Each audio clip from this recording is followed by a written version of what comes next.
She curtsied to the wrong man. The real Duke watched from the shadows and said nothing.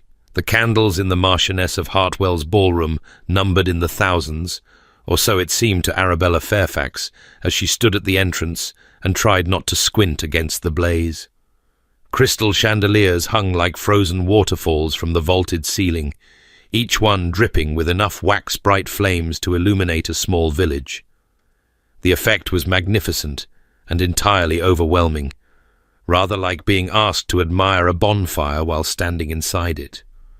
"Stop gawking," her aunt hissed, fingers tightening on Arabella's elbow with the precision of a woman who had spent 40 years navigating ballrooms and considered herself an expert in the art of not appearing impressed. "You look like a milkmaid at her first fair." "I was merely counting the chandeliers, Aunt Whitmore. I believe there are 7, though the one nearest the orchestra appears to be listing slightly to the left.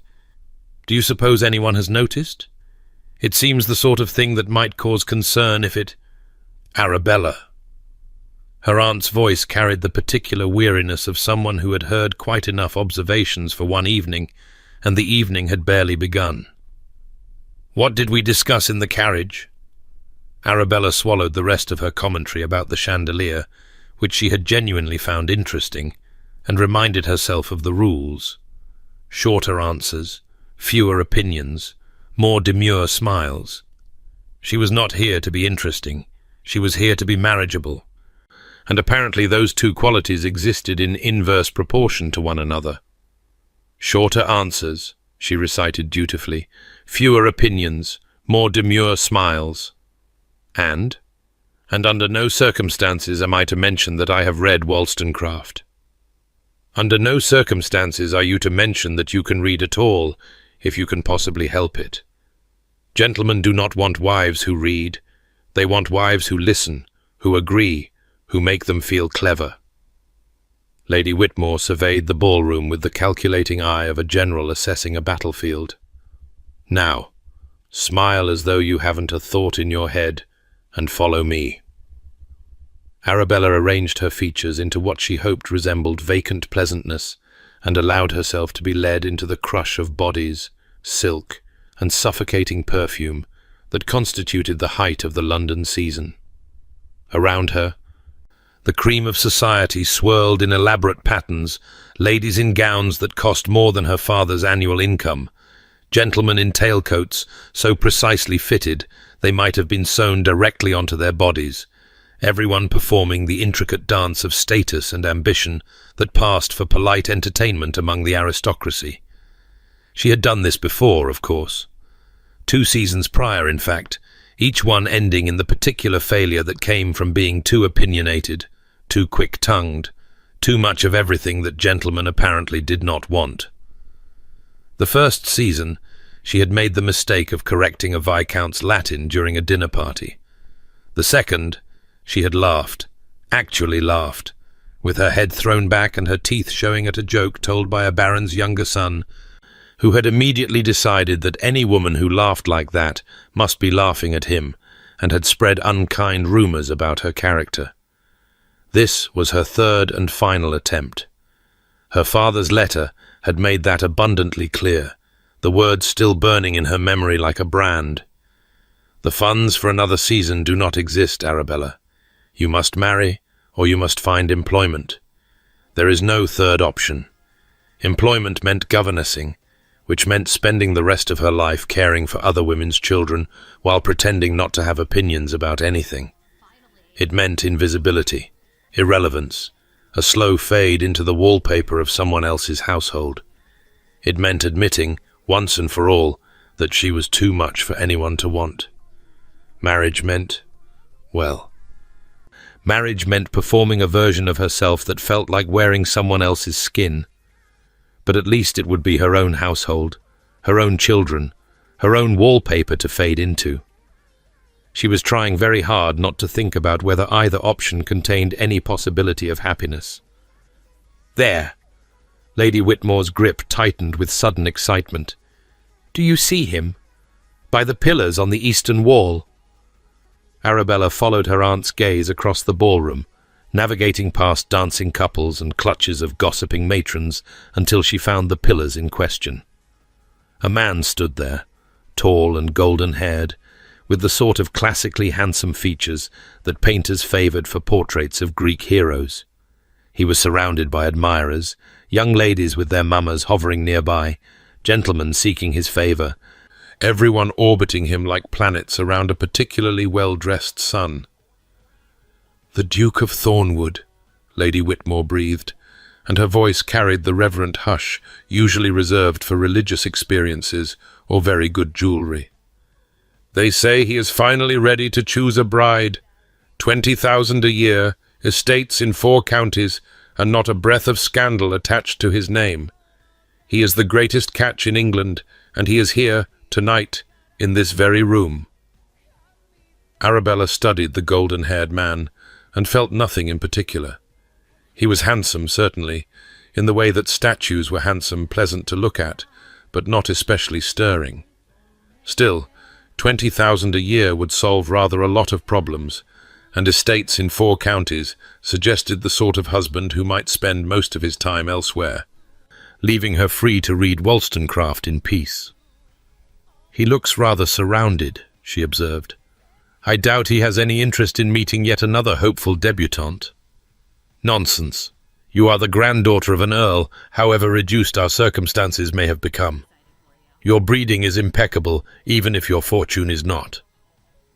Lady Whitmore was already calculating angles of approach, her eyes darting between the Duke and the various obstacles between them. "Besides, you have something those other girls lack. An unfortunate tendency to speak my mind. Copper hair." Her aunt said this as though it were a tremendous asset, rather than the source of endless maternal despair throughout Arabella's childhood. "It is distinctive, memorable. In a sea of blonde and brunette, you will stand out, like a beacon warning ships away from rocky shores." "Like a flame," Lady Whitmore corrected firmly, "drawing moths to its warmth. Now, I am going to maneuver us closer. When the crowd around him thins, and it will thin, these things always ebb and flow, you will approach Curtsy and introduce yourself with precisely the amount of demure charm we practiced. Remember, shorter answers, fewer opinions, and for heaven's sake do not mention books of any kind. What if he asks what I enjoy reading? Tell him you find reading rather fatiguing and prefer to occupy yourself with needlework and watercolors. But I despise needlework. My watercolors look like someone has sneezed pigment onto canvas. He does not need to know that until after the wedding." Lady Whitmore began steering them through the crowd with the determination of a ship's captain navigating particularly treacherous waters. "Once you are a duchess, you may read whatever you like and paint as hideously as you please. Until then, you are a demure, agreeable, charmingly empty-headed young lady who wants nothing more than to make some fortunate gentleman very happy. Understood?" Arabella understood. She simply wasn't certain she could do it convincingly enough to fool anyone, let alone a duke who presumably had his choice of genuinely demure young ladies who actually enjoyed needlework. They positioned themselves near enough to observe the duke's orbit, but not so close as to appear desperate. Arabella used the waiting time to study the ballroom's other occupants, a habit she could not seem to break despite its social uselessness. There was Lady Hartwell herself, resplendent in violet silk, holding court near the refreshment tables with the satisfied air of a woman whose ball was an unqualified success. There was a cluster of young debutantes by the windows, nervously comparing dance cards and pretending not to notice the gentleman who passed without asking them to dance. There was a girl, very young, standing alone by a potted fern, with the look of someone who wished the fern were large enough to hide behind completely. Arabella's heart clenched with recognition.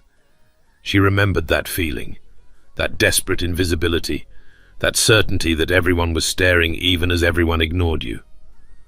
The girl could not have been more than 17, with mouse-brown hair and a gown that was clearly a hand-me-down, altered to fit, but not altered quite well enough.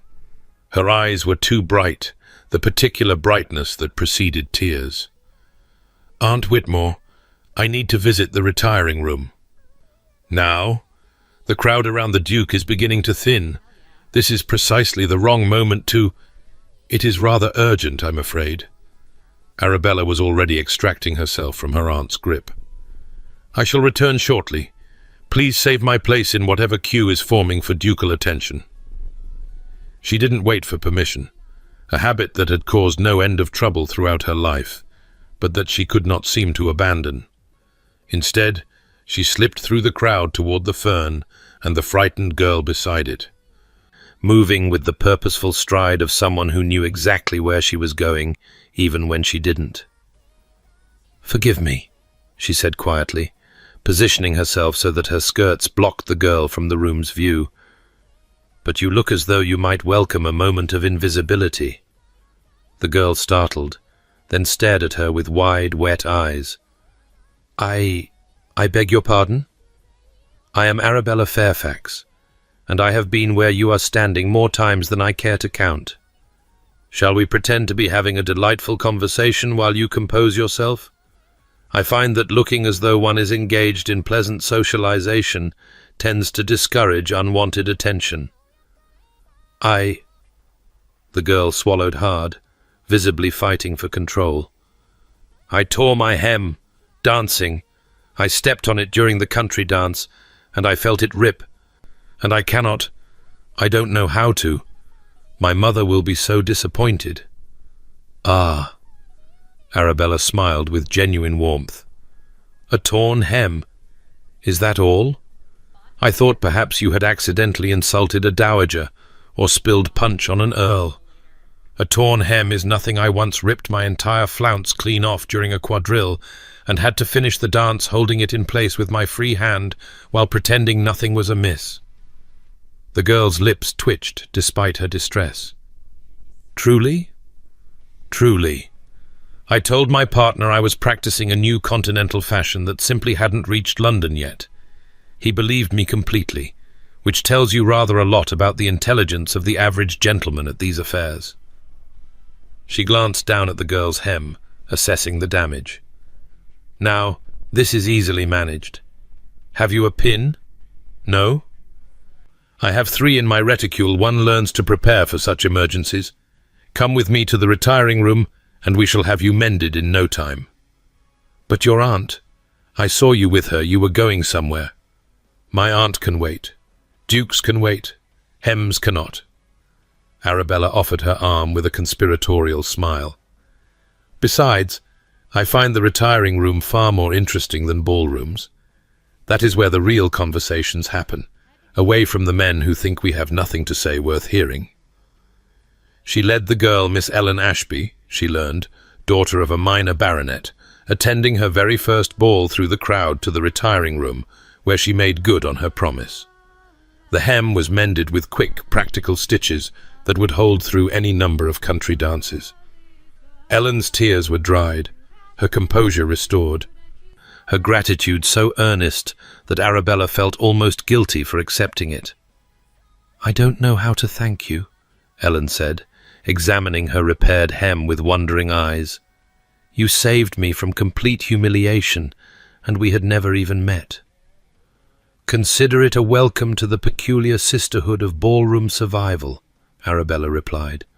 "We must look out for one another, those of us who find these affairs more terrifying than enjoyable. Now go find your mother and have a wonderful evening. And if anyone asks about your hem, tell them it is a new continental fashion. It worked for me." Ellen laughed a real laugh, bright and young and hopeful, and departed with her confidence restored.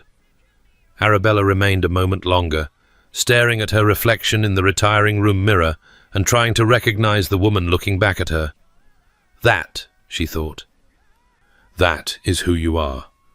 The one who helps frightened girls with torn hems. The one who makes jokes about continental fashions to ease someone else's embarrassment. The one who would rather fix a stranger's problem than pursue a duke. But that version of herself would not pay her father's debts or save her sister from an unwanted marriage or keep her from a lifetime of governessing. That version was a luxury she could not afford. She took a breath, squared her shoulders, and went back to being the demure, agreeable, charmingly empty-headed young lady her aunt required. Lady Whitmore was waiting with barely concealed impatience. "Where have you been? I thought you said the retiring room, but you were gone nearly 20 minutes, and the Duke has moved twice, and I have had to reposition our approach entirely." "I apologize, Aunt. There was a situation requiring attention." "What sort of situation?" "Never mind. I don't want to know. The important thing is that you are here now, and look there, by the French doors. He has separated from the main crowd. He is walking toward the garden entrance. This is your opportunity." Arabella looked where her aunt indicated, and saw the golden-haired man from earlier, now alone, making his way toward the doors that led to the torchlit garden beyond. He moved with the easy confidence of someone accustomed to being admired, pausing briefly to accept a glass of champagne from a passing footman. "Go," Lady Whitmore urged, giving her a small push. "Intercept him before he reaches the garden. Curtsy, introduce yourself. Be charming. Remember everything we practiced." "But what do I say?" "It doesn't matter what you say, only how you say it. Smile, defer to his opinions, make him feel as though he is the most fascinating man you have ever encountered. That is all any of them want, truly." Arabella's feet were moving before she had consciously decided to obey. The crowd parted around her, or perhaps she parted around it, and then she was approaching the golden-haired man, her heart hammering against her ribs, her carefully rehearsed words evaporating from her memory like morning mist. He turned as she reached him, his handsome face arranging itself into an expression of pleasant inquiry. Up close, he was even more striking: blue eyes, perfectly symmetrical features, the kind of bone structure that portrait painters must dream about. He smiled, and his teeth were very white and very even. "Your Grace."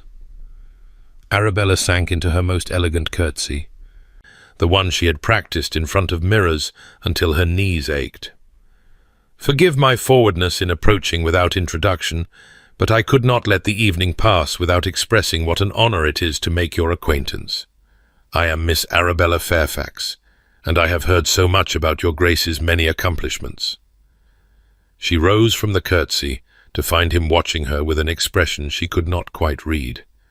Surprised, perhaps, but also something else. Something that flickered behind his eyes too quickly for her to name. "Miss Fairfax," he repeated, and his voice was honey-smooth, cultured, charming. "What a pleasure. I confess I was not expecting such a delightful interruption to my evening." "I hope I am not intruding upon your Grace's solitude. I saw you walking toward the garden and thought that is—" "I hoped." She was babbling. Shorter answers, fewer opinions. She forced herself to stop talking and simply smile. "Not at all." He took her hand. She had not offered it, she realized belatedly, but he had taken it anyway and raised it almost to his lips before releasing it. "In truth, I was finding the ballroom rather stifling. Too many eyes, too many expectations. I thought a breath of garden air might provide some relief." "The gardens are said to be magnificent," Arabella offered. "Lady Hartwell is renowned for her roses." "Is she? Then perhaps you would do me the honor of viewing them with me. I find gardens are always improved by pleasant company, and I suspect your company would be very pleasant indeed." Something about the invitation made Arabella's stomach tighten with unease, though she could not identify its source. This was what she wanted, wasn't it? The Duke's attention, a private moment to make an impression, exactly the opportunity her aunt had been engineering all evening. Yes, Your Grace, that would be lovely." He offered his arm with practiced elegance. "Please, call me Sebastian. I grow so weary of titles and formality. When one is forever Your Grace this and Your Grace that, one begins to feel less like a person and more like a position." "Sebastian," she repeated, and the name felt strange on her tongue, too intimate for so brief an acquaintance. But perhaps dukes operated by different rules. Perhaps this was simply how they conducted themselves, with easy familiarity that ordinary people would consider forward. They walked together through the French doors and into the garden beyond. Torches lined the paths, casting pools of golden light between stretches of shadow. The air was cool after the ballroom's oppressive heat, scented with night-blooming jasmine and the green freshness of growing things. Other couples strolled the paths as well, providing the technical satisfaction of propriety, even as the torchlight gave everything an atmosphere of forbidden romance. "Tell me about yourself, Miss Fairfax." Sebastian the Duke guided her along a winding path, his hand warm and firm on her arm. "I find I am curious about you. A woman who approaches a duke without introduction suggests either remarkable confidence or remarkable desperation, and I cannot quite determine which applies in your case." The observation was accurate enough to sting. "Perhaps a bit of both, Your Grace. Sebastian," she corrected when he made a small sound of protest. "I am not in the habit of approaching strangers at balls, but my aunt was most insistent that the opportunity not be wasted." "Ah, aunts, the great strategists of the marriage market. And what did your aunt tell you about me, I wonder?" "That you are the greatest catch in England," Arabella admitted, deciding that honesty might distinguish her from the presumably endless parade of young ladies who had said the same thing less directly. 20,000 a year, estates in 4 counties, mysteriously unmarried despite being terribly eligible. She also mentioned that you are expected to finally choose a bride this season, which explains why the ballroom was quite so crowded with hopeful debutantes. He laughed, a sound that should have been pleasant but somehow wasn't. Quite. How refreshingly direct. Most young ladies pretend they have no idea who I am or why I might be considered desirable. They simper and demur and act as though my title and fortune are mere incidentals rather than the entire reason they are speaking to me. "I considered simpering," Arabella said, "but I was never very good at it. My face tends to do what it wants rather than what I tell it." I noticed. His eyes moved over her face with an assessing quality she could not quite name. "Your face is very expressive. It makes you easy to read. My aunt considers that a significant flaw. And you? What do you consider it?" The question surprised her. No one had ever asked what she thought about her own flaws. They simply catalogued them and moved on. I suppose I consider it honest. I have never been skilled at hiding my reactions, which has caused no end of trouble in polite society. But it also means that when I like something, or someone, there is no doubt about the sincerity of my feeling." Sincerity. He said the word as though tasting it. How rare, and how valuable. They had wandered deeper into the garden, she realized, away from the other couples and the torchlight. The path here was darker, shadowed by overhanging branches and hedges that blocked the distant sound of music from the ballroom. Arabella felt the first flutter of genuine unease. "Perhaps we should return," she said. "I would not wish to be missed by my aunt." In a moment. His grip on her arm tightened almost imperceptibly. "I find I am enjoying our conversation far too much to cut it short. Tell me more about yourself, Miss Fairfax. What brings you to London this season?" "What do you hope to find?" "A husband," she thought, "before my family runs out of money and I am forced into governessing."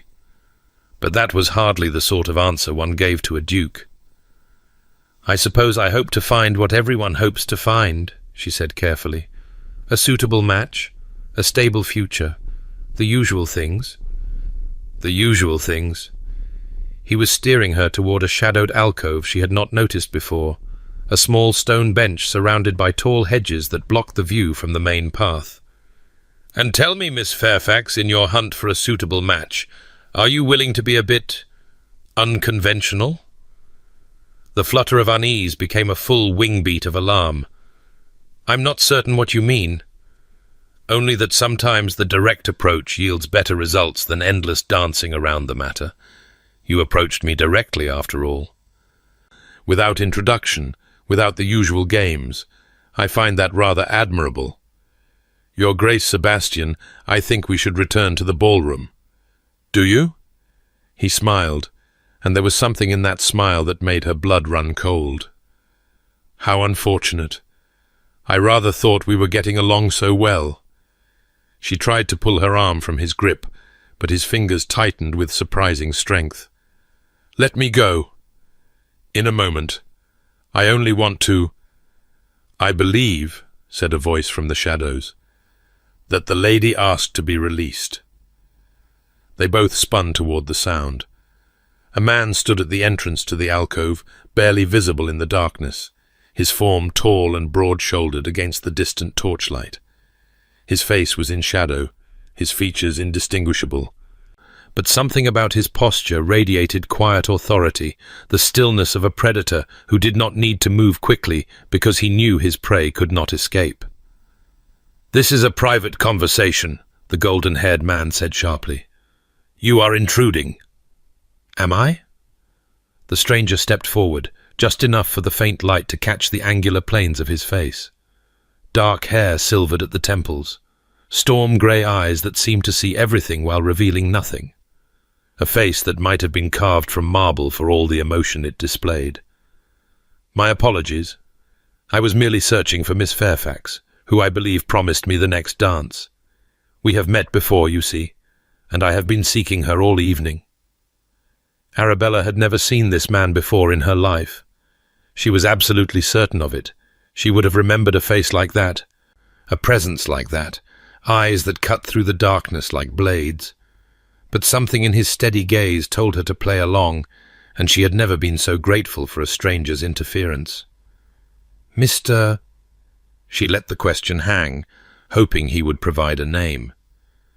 "Ashworth," he said smoothly. "We met at Lady Pemberton's musicale, if you recall, a distant connection of the Thornwood family. I have been hoping for the opportunity to continue our conversation about— Was it Wollstonecraft?" He knew. Somehow, impossibly, he knew that she had read Wollstonecraft, that mentioning the name would establish them as conspirators in some game whose rules she did not yet understand. She grabbed the lifeline with both hands. "Of course, Mr. Ashworth. How could I forget?" "I apologize for wandering off. I was merely taking some air before our dance." The golden-haired man's expression had shifted from charming to calculating to something cold and furious, all in the space of a few heartbeats. "I see. Well then, I would not wish to keep you from your engagement." He released her arm with a grace that was almost insulting in its smoothness, as though he had not been gripping her tightly enough to leave marks mere seconds before. "It was a pleasure meeting you, Miss Fairfax. I do hope we will have the opportunity to continue our acquaintance." "Your Grace is too kind," she managed, her voice steadier than she felt. Something flickered across the stranger's Mr. Ashworth's face at her use of the title, but he said nothing. He merely offered his arm with quiet courtesy, and when she took it, she felt the tension in her shoulders begin to ease. They walked in silence until they reached the torchlit main path, safely in view of other guests, far from the shadowed alcove and the man whose charm had concealed something much darker. Only then did Arabella allow herself to breathe. "I don't know who you are," she said quietly, "or why you intervened, or how you knew to say what you said. But thank you. I believe you may have saved me from something unpleasant." "I believe I may have," he agreed, and his voice was low and measured, as careful as his face was unreadable. "Are you hurt?" "No, only shaken and confused." She looked up at him, trying to read those storm-grey eyes. "You are not actually a connection of the Thornwood family, are you?" "I am, in a manner of speaking." "And we did not meet at Lady Pemberton's musicale?" "We did not." "Then how did you know the Wollstonecraft—" I overheard a conversation between you and your aunt earlier in the evening. You have a remarkably carrying voice when you are being sardonic." She should have been embarrassed, but instead she found herself almost laughing, a slightly hysterical laugh, perhaps, but a laugh nonetheless. "So you were eavesdropping on my humiliation, and decided to make use of the intelligence thus gathered." "I was observing. There is a difference." He glanced down at her with something that might have been the ghost of a smile, though I confess the intelligence did prove useful. They had reached the doors leading back to the ballroom. Through the glass, Arabella could see the swirl of dancers, the blaze of candles, her aunt craning her neck in search of her wayward niece, the real world waiting to reclaim her. "I should go in," she said reluctantly. "My aunt will be frantic." "Yes." He released her arm, but did not step away. "Miss Fairfax, a word of advice, if I may." "Advice from a mysterious stranger who appears from shadows and speaks of Wollstonecraft. I cannot imagine refusing." "The man you were speaking with?" Something flickered in his grey eyes. Anger, perhaps, or something colder. "He is not who he claims to be. Be wary of him." "Not who he claims to be. But he said my aunt said—" She stopped, replaying the garden conversation in her mind. "He told me to call him Sebastian. He said he was weary of being called Your Grace." "I am certain he did." The implication struck her like a physical blow. "He's not the Duke. The man I curtsied to, the man I called Your Grace. He's not the Duke of Thornwood at all." Mr. Ashworth said nothing, but his silence was confirmation enough. "Then who is he? And who are you, that you would know such a thing, and intervene to save a stranger from whatever he was planning?" "Those are excellent questions, Miss Fairfax." He reached for the door handle, holding it open for her. "Perhaps some day I will answer them. For now, accept that I am someone who watches carefully and occasionally chooses to act on what I see." A cryptic response from a cryptic man. How unsurprising. I find clarity is often overrated. This time the ghost of a smile reached his eyes, warming them fractionally. "It was a pleasure meeting you, Miss Fairfax. Truly meeting you, I mean. Not whatever fiction I fabricated about musicales. The pleasure was mine, Mr. Ashworth, if that is actually your name." "It is. That much, at least, is true." She wanted to say more, to demand answers, to understand what had just happened, and why this stranger had bothered to save her from a predator she had not recognized. But her aunt was already bearing down on them with the unstoppable force of maternal ambition, and Mr. Ashworth was already melting back into the crowd with an ease that suggested long practice in the art of disappearing. "Arabella!" Lady Whitmore seized her arm with visible relief.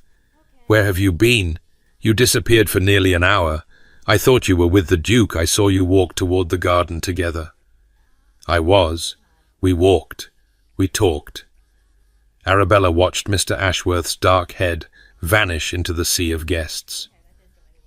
"And then I came back." "And? What happened? What did he say? Did he ask to call on you? Did he suggest—" "He was not what I expected." Her aunt's face fell slightly. "Ah, well, dukes rarely are at first. They are accustomed to deference, you see, and sometimes mistake their own rudeness for charm. But you made an impression, surely. He spoke to you for an entire hour, which is more than he has given any young lady this season. That must mean something." "It means I curtsied to the wrong man," Arabella thought. "It means I was alone in a dark garden with someone dangerous, while the real Duke or his connection watched from the shadows and said nothing until the last possible moment." But she could not say any of that.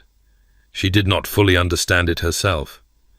"I believe I made an impression," she said finally, "though not perhaps the one we intended." The rest of the evening passed in a blur of music and small talk, and watching, always watching for either the golden-haired impostor or the grey-eyed stranger to reappear. Neither did. The false Duke had apparently left the ball entirely, and Mr. Ashworth seemed to have dissolved into shadow as completely as if he had never existed. When they finally climbed into the carriage to return home, Arabella pressed her forehead against the cool window glass and tried to make sense of what had happened.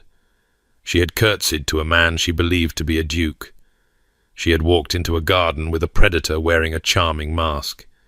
She had been rescued by a stranger who knew her secrets and spoke in riddles and disappeared before she could demand answers. "He is not who he claims to be," Mr. Ashworth had said. But that raised more questions than it answered. Who was the false Duke, and what had he wanted with her? Why had Mr. Ashworth intervened? What did a distant connection of the Thornwood family have to gain from saving a financially embarrassed gentlewoman from a fortune hunter, if that's what the false Duke was?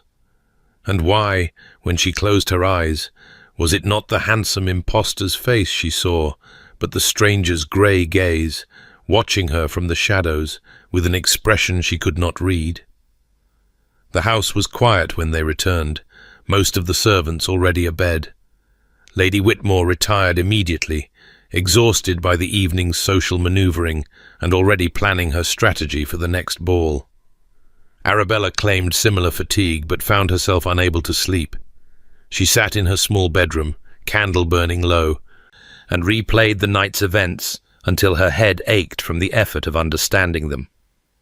Shorter answers, her aunt had instructed, fewer opinions, more demure smiles. She had tried. She really had. And where had it gotten her? Alone in a dark garden with a man who had looked at her like prey, saved only by the intervention of another man who clearly knew far more than he was willing to share.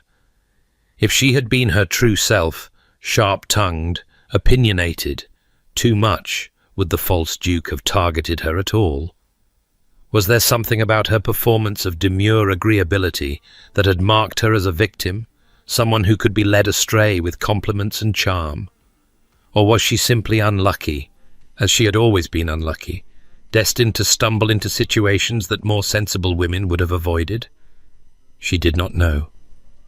She knew only that the evening had changed something in her, shaken loose some certainty she had not realized she was holding on to.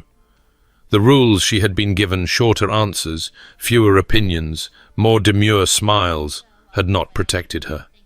If anything, they had made her vulnerable. Stripping away the sharp edges that might have warned a predator, she was not easy prey. "Be wary of him," Mr. Ashworth had said. She would. But she found herself hoping, despite everything, that their paths would cross again.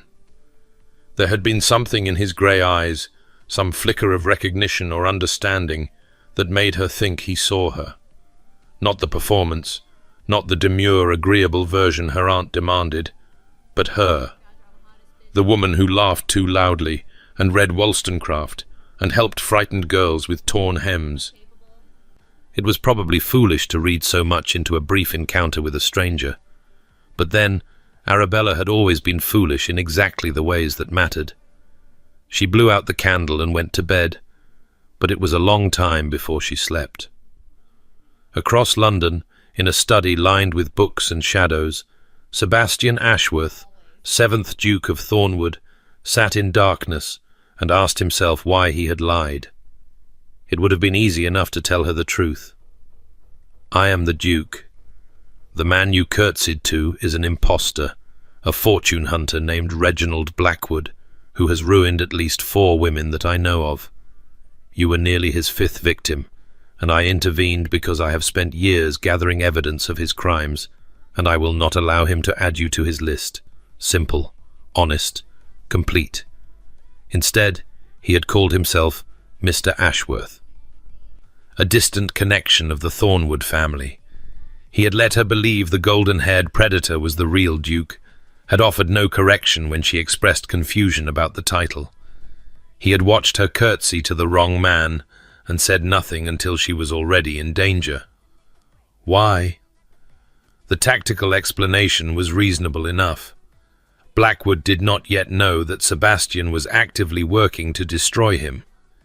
If Miss Fairfax returned to society, believing she had met the Duke of Thornwood in the garden, believing Sebastian was merely a distant relation who had interrupted an uncomfortable encounter, Blackwood's suspicions would not be aroused. Sebastian could continue gathering evidence, continue building his case, continue positioning himself to strike when Blackwood least expected it. But that was not the whole truth, and Sebastian was too honest with himself to pretend otherwise.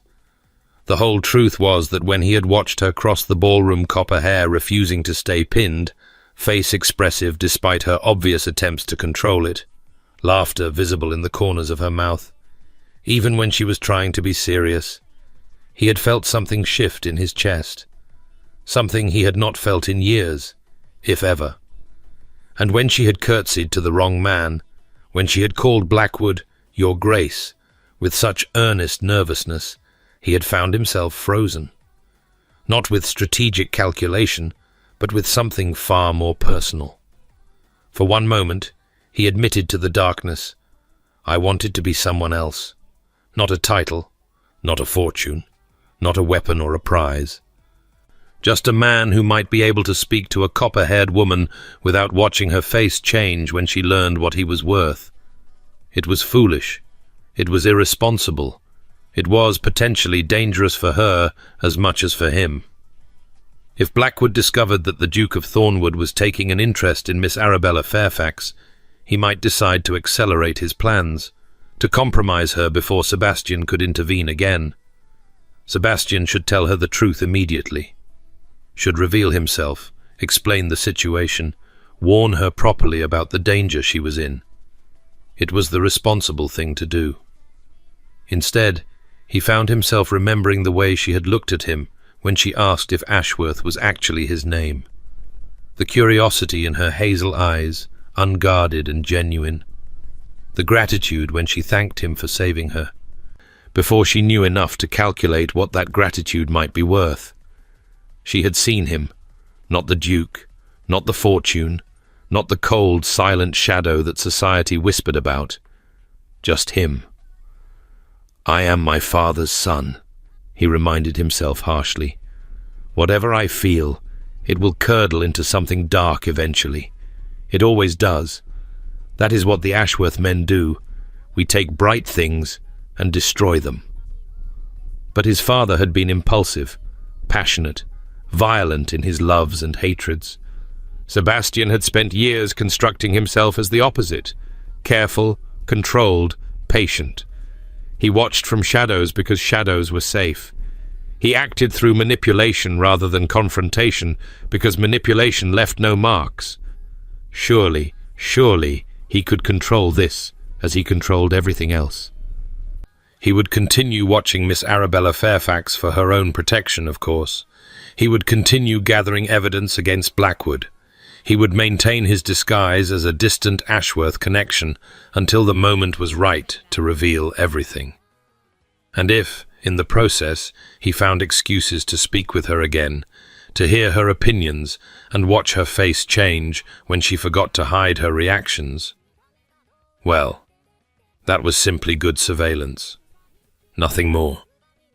Sebastian poured himself a glass of brandy and drank it in the darkness, trying very hard to believe his own lies. 3 days after the Hartwell ball, Arabella found herself standing in Hatchard's bookshop on Piccadilly, pretending to examine a volume of sermons while actually reading a Gothic novel she had hidden inside its respectable cover. It was the sort of deception she had perfected over years of being told that young ladies should not read sensational fiction, and she felt only slightly guilty about it. The shop was quiet at this hour, most of society still recovering from the previous night's entertainments or preparing for the evenings. Arabella had escaped her aunt's house under the pretense of needing new gloves, a mission she had accomplished in approximately 4 minutes before making her way to the bookshop that had been her refuge during every London season.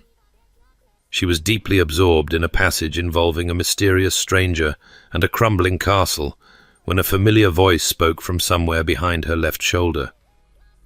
"I see you have developed a passion for sermons since we last met." "How edifying!"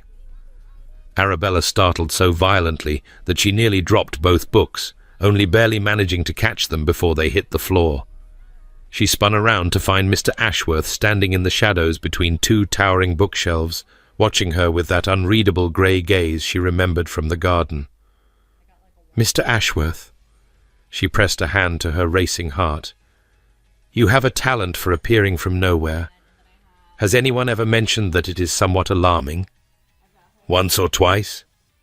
He stepped forward into the watery light from the shop's windows, and she was struck again by the severity of his features, all sharp angles and shadows, softened only by those prematurely silver temples, and something that might have been amusement lurking in the corners of his mouth.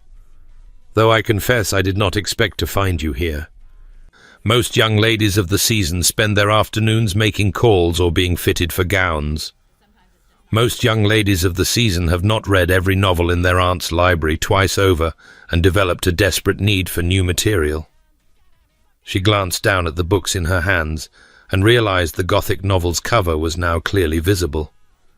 "Ah, well, I suppose there is no point in pretending I was genuinely interested in sermons." "None whatsoever. Though I am curious about your choice of hiding place. Sermons seem rather obvious. Anyone with sense would suspect something concealed within." "And what would you suggest instead?" "Agricultural treatises. No one ever opens those." She laughed before she could stop herself, the sound echoing through the quiet shop. "Spoken like a man with extensive experience hiding his reading material. Should I assume you have a passion for Gothic novels as well?" "I have a passion for information of all kinds." He moved to stand beside her, close enough that she could smell something clean and masculine soap, perhaps, and something darker underneath, like wood smoke or leather. "Including information about the man you met at the Hartwell ball." The lightness of the moment evaporated. Arabella's smile faded, replaced by the wariness she had been carrying since that night in the garden. "You said he was not who he claimed to be. You never explained what you meant." "No, I did not." "Will you explain now?" Mr. Ashworth was silent for a long moment, his grey eyes studying her face as though searching for something. Whatever he found seemed to satisfy him, because he finally spoke again in a low voice that would not carry beyond the narrow aisle where they stood. "His name is Lord Reginald Blackwood. He is a fortune hunter, though that term does not begin to capture what he truly is.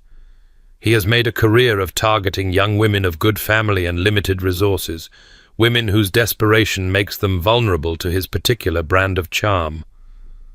Targeting them for what purpose? Compromise, marriage, access to whatever funds or connections they possess."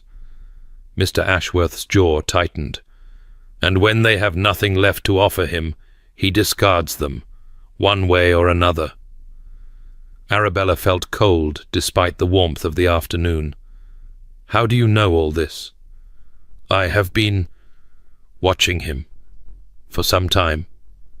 "Why?" Again that searching look, as though he were weighing how much to reveal. "Because I have resources that others lack. Because I am in a position to see patterns that might otherwise go unnoticed. Because someone should." "That is not an answer." "No," he agreed. "It is not." She should have pressed harder, demanded the full truth, insisted on understanding why this mysterious man had appointed himself guardian of vulnerable women, and what connection, if any, he truly had to the Thornwood family. But something in his expression stopped her, a shadow of pain or guilt that flickered across his features so quickly she might have imagined it. "You saved me," she said instead. "In the garden. I have been thinking about it constantly since that night, wondering what would have happened if you had not appeared when you did. Nothing good. No. I rather suspected that." She tucked the Gothic novel more firmly under her arm, abandoning all pretense of hiding it. "I should thank you properly. I was too shaken that night to say it adequately. There is no need. There is every need. I was—" She stopped, swallowed, forced herself to continue. "I was trying so hard to be what my aunt wanted. Demure, agreeable, empty-headed. I was so focused on performing that I did not see what he truly was until it was nearly too late. You saw. You acted. That deserves acknowledgement. Something shifted in Mr. Ashworth's expression, a softening, perhaps, or a deepening of that unreadable intensity. You should not blame yourself for his deception. Blackwood is very good at what he does. He has had years of practice. Nevertheless, I walked willingly into a dark garden with a stranger because my aunt told me he was a duke, and I was too desperate for a good match to question it.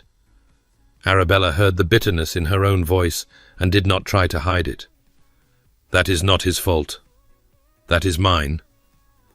Desperation is not a character flaw, Miss Fairfax.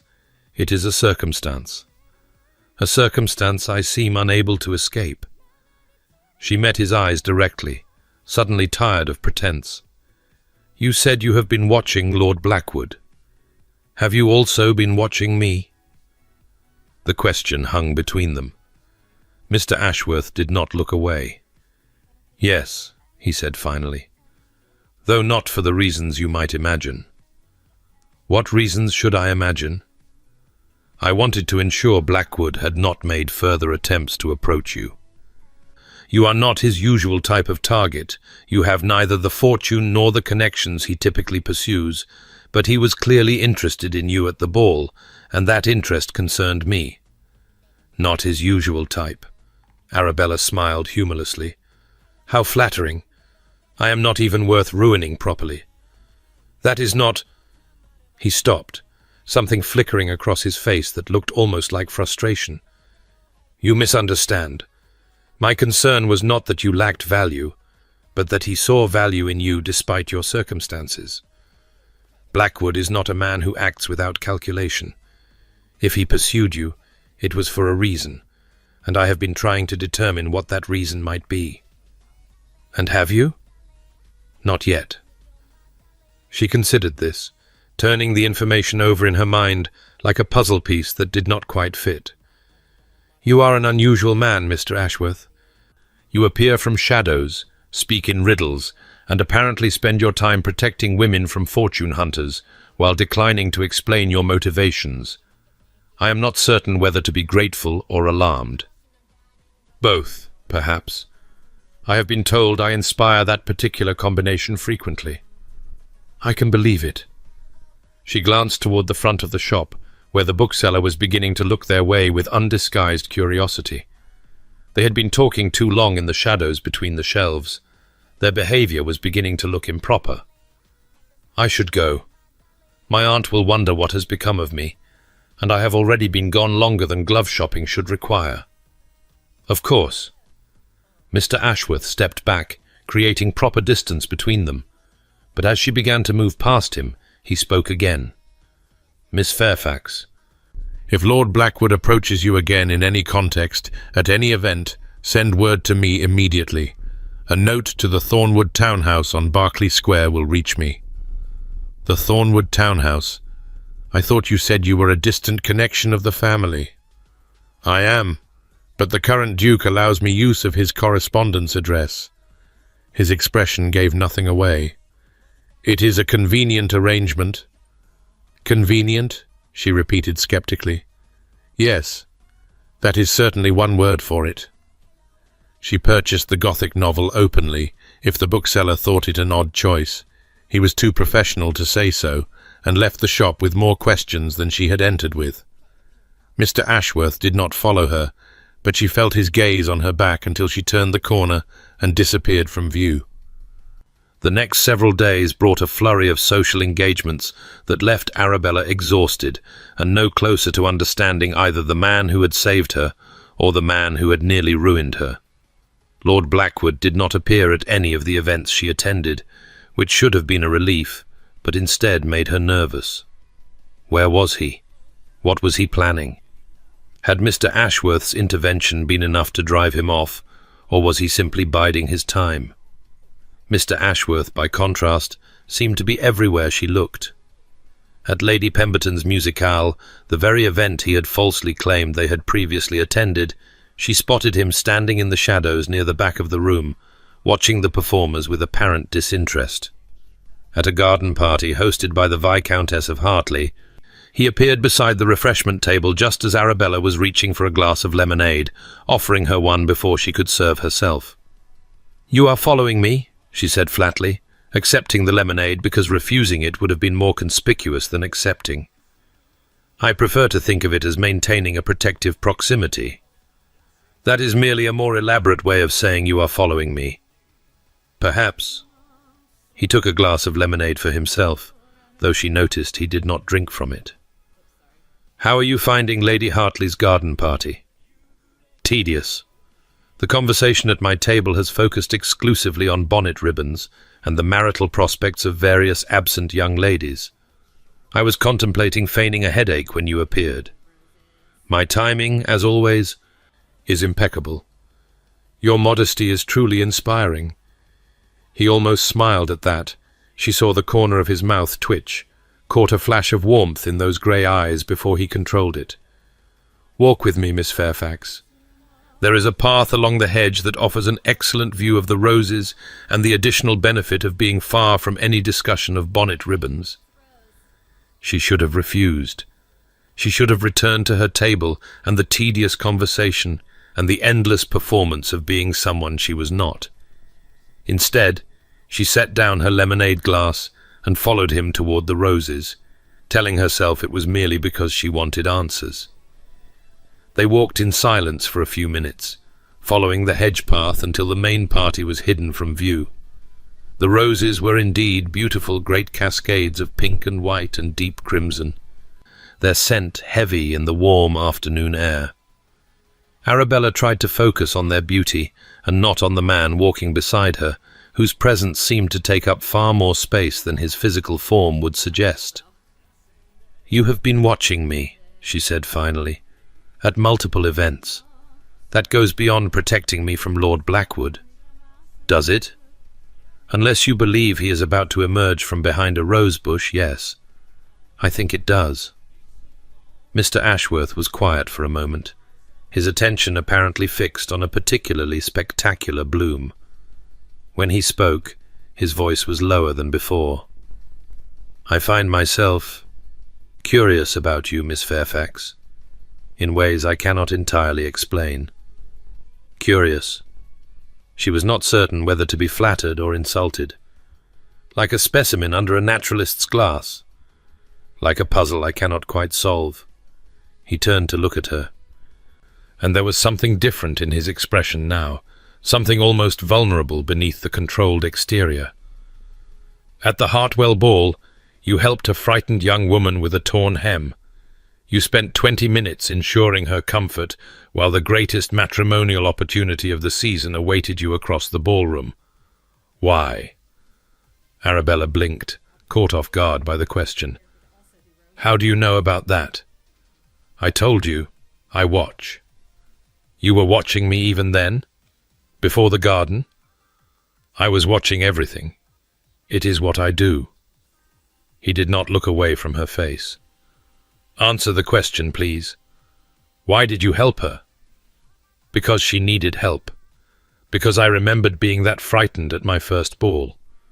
Because—" She paused, searching for words that would not sound pathetically earnest. "Because it was the right thing to do. And doing the right thing is so rarely complicated. The complicated things are all the wrong things, the performances, the pretenses, the endless calculation of what to say and how to say it. Helping a frightened girl with a torn hem was simple, clean. I suppose I needed something simple that night. You sacrificed your chance at the Duke to help a stranger. I sacrificed my chance at a man I had never met to help a person standing in front of me. It did not seem like a difficult choice at the time." She smiled ruefully. "Of course, I later learned that the man I thought was the Duke was actually a fortune hunter who would have ruined me. So perhaps my instincts were wiser than I knew." Mr. Ashworth said nothing for a long moment. When he finally spoke, his voice was rougher than she had heard it before. "You are not what I expected, Miss Fairfax." "What did you expect?" I am not certain anymore."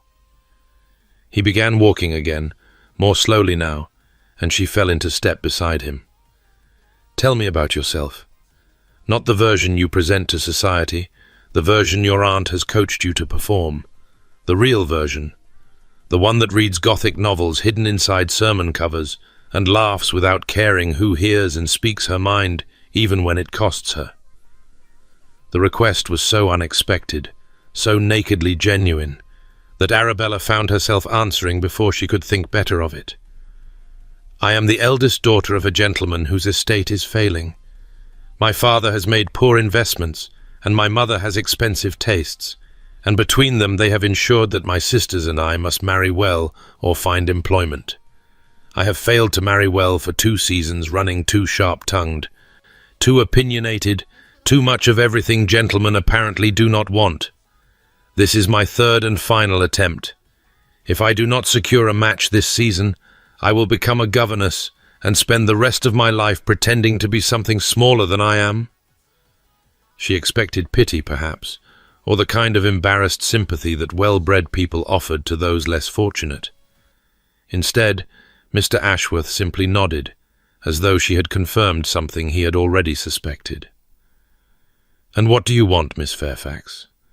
Not what your family needs, not what society expects.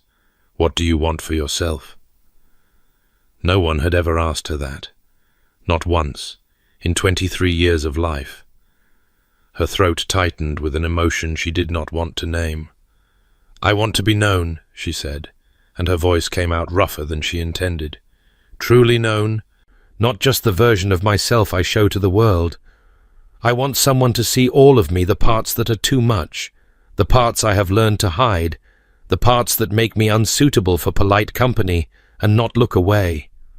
I want—" She stopped, shook her head.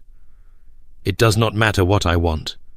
What matters is what I can reasonably achieve, and that is a very different thing." "It matters," he said quietly. "It matters more than you know." They had reached a small stone bench at the end of the rose path, hidden from the main party by a wall of climbing vines. Arabella sat down without thinking, suddenly exhausted by the effort of speaking so honestly. Mr. Ashworth remained standing, looking down at her with an expression she could not read. "May I tell you something, Miss Fairfax? Something I have not told anyone else? You may tell me whatever you like. I seem to have temporarily lost my talent for discretion. I understand what you mean when you say you want to be known." He said the words slowly, carefully, as though testing their weight. "I have spent my entire adult life building walls between myself and the world. I have convinced myself that it is safer to watch from shadows than to step into the light. But lately—" He paused, his jaw tightening. "Lately, I have begun to wonder if safety and loneliness are so different in the end." Arabella looked up at him, at this strange, severe man who appeared from nowhere and spoke in riddles and somehow understood her better than anyone she had ever met. "Why are you telling me this?" "Because you asked me to be honest." "Because I find that I want to be honest with you, even when it frightens me." He sat down on the bench beside her, close enough that she could feel the warmth of his body through the layers of their clothing. "Because I believe you might understand." "I might," she agreed, "though I am still not certain I understand anything else about you. Who you truly are, why you watch and protect and refuse to explain yourself, what connection you actually have to the Thornwood family beyond sharing a surname." Something flickered across his face. Guilt, perhaps, or the shadow of a secret he was not yet ready to share. "There are things I cannot tell you yet, Miss Fairfax. Not because I do not trust you, but because telling them would change everything, and I am not ready for everything to change." "That is rather cryptic." "Yes." "I apologize." "Do not apologize. Just—" She hesitated, then made a decision that felt reckless and right in equal measure. "Just promise me that I promise." He held her gaze as he said it, and she believed him. believed him with a certainty that defied logic, that trusted something in his eyes she could not name. "When I am ready, I will tell you everything." They sat in silence for a moment, the sounds of the party drifting to them from beyond the vine-covered wall. Birds sang in the garden. Roses perfumed the air. And Arabella Fairfax, who had spent 3 seasons searching for a suitable match, realized with growing alarm that she was developing feelings for a man she barely knew, a man who spoke in riddles and watched from shadows and might be anything at all beneath the mask he wore. "I should return to the party," she said, rising from the bench. "I have been gone too long." "Of course." He rose as well, offering his arm to escort her back. "Miss Fairfax, whatever happens, whatever you learn about me in the future, please remember this conversation. Remember that I told you the truth when I could, even if I could not tell you all of it. You speak as though you expect me to hate you eventually. I speak as a man who knows his own failings." He guided her back along the rose path, toward the noise and brightness of the party. "But I hope you will not hate me. I find that hope rather more painful than I expected." She had no answer for that, so she said nothing. But as they emerged from the privacy of the roses and into the public space of the garden party, she felt something shift between them, a connection that went beyond gratitude or curiosity, a thread of understanding that would not be easily broken. Her aunt intercepted her within moments, clucking disapproval about lengthy absences and missed opportunities. Mr. Ashworth melted back into the crowd before Arabella could introduce him, disappearing as completely as he always did. But this time, she knew he was still watching. And for reasons she did not want to examine too closely, she found that knowledge more comforting than alarming. The arrival of Catherine Fairfax in London happened without warning, in the small hours of a Tuesday morning, heralded by a frantic pounding on the servants' entrance that woke the entire household. Arabella was the first to reach the kitchen, having slept poorly and been reading by candlelight when the commotion began. She found her 16-year-old sister standing in the doorway, travel-stained and tear-streaked, clutching a small valise with both hands as though her life depended on it. "Catherine!" Arabella caught her sister as she swayed, pulling her into the warmth of the kitchen. "What on earth? How did you—" "I ran away." Catherine's voice was hoarse, as though she had been crying for hours. "I had to. I could not, Bella. They want me to marry Mr. Thornbury." The name hit Arabella like a physical blow. Mr. Thornbury was their father's creditor, a wealthy widower of nearly 60 years, with a reputation for vice that even polite society could not entirely conceal. His first wife had died in childbirth. His second had died of a fever that some whispered was not a fever at all. And now, apparently, he had set his sights on Catherine, beautiful, sweet, 16-year-old Catherine, who had never been to London and had never done anything wrong and did not deserve to be sold to a monster to pay their father's debts. "They cannot," Arabella said, though even as she spoke the words she knew they were false. Their father could do exactly as he pleased with his daughters. That was the law. That was the world. "They cannot possibly. They can. They will. The wedding is set for next month. Papa said—" Catherine's voice broke. "Papa said it was the only way to save the family, that Mr. Thornbury would forgive his debts and provide for all of us if I would just—" She could not finish the sentence. She did not need to. Arabella held her sister tightly, mind racing through possibilities and finding none of them viable. Catherine could not stay here. Their aunt would inform their parents immediately, and Catherine would be returned to face whatever punishment awaited runaways.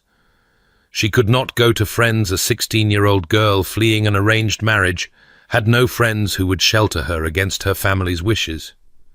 She could not simply disappear into London. She had no money, no connections, no skills that would allow her to survive alone. There was no good option. There was no safe harbour. There was only Arabella, who had failed to secure a match that might have provided alternative resources, who had wasted 3 seasons being too much of everything while her little sister was being prepared for sacrifice. "Stay quiet," she whispered to Catherine.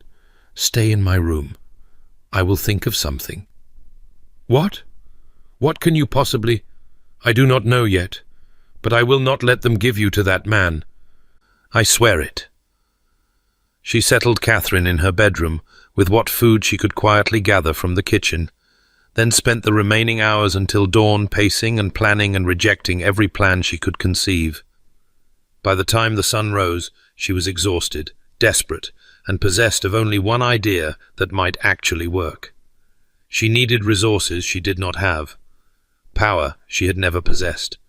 She needed someone who could hide a 16-year-old girl from her own family, someone with money and influence and a willingness to act outside the boundaries of polite society.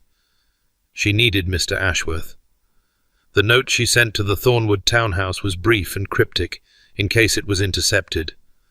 "I require your assistance urgently. The garden where we walked at Lady Hartley's party. 2 o'clock.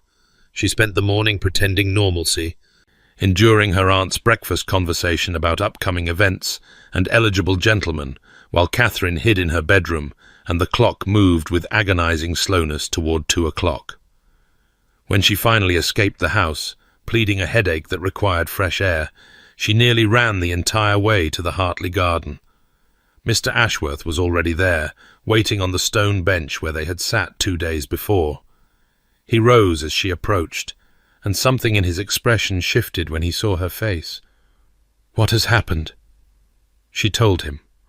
All of it: Catherine's arrival, the arranged marriage, Mr. Thornbury's reputation, their father's debts, the wedding scheduled for next month. She spoke quickly, words tumbling over each other in her desperation to convey the full horror of the situation. When she finished, Mr. Ashworth was silent for a long moment. His face had gone hard in a way she had not seen before, carved from stone and ice, and something that looked very much like rage. "Where is she now?" "Hidden in my bedroom.